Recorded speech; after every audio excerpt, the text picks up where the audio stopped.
ایک بہت ہی دلچسپ اور سبق آموز واقعہ ہے جو ہمیں حضرت محمد صلی اللہ علیہ وسلم کے بے پناہ اعمال اور تحمل کے بارے میں بتاتا ہے۔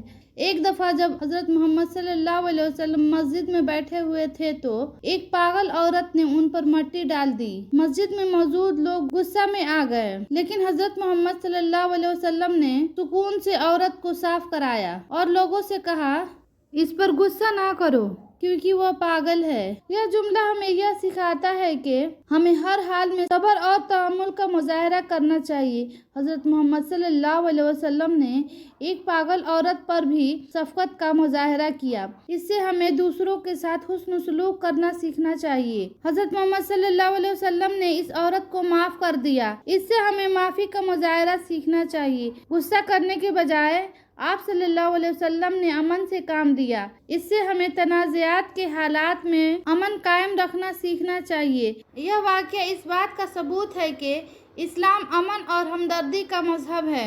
حضرت محمد صلی اللہ علیہ وسلم ایک مثالی انسان تھے اور انہوں نے ہمیں بہتر بننے کا راستہ دکھایا۔ اور آپ حضرت محمد صلی اللہ علیہ وسلم کے بارے میں جاننا چاہتے ہیں تو آپ یوٹیوب پر ہماری ویڈیو دیکھ سکتے ہیں۔ مجھے امید ہے کہ یہ معلومات آپ کے لیے کارآمد ثابت ہوگی۔ آپ کا شکریہ کہ آپ نے یہ ویڈیو دیکھی۔ براہ کرم ہمارے چینل کو سبسکرائب کریں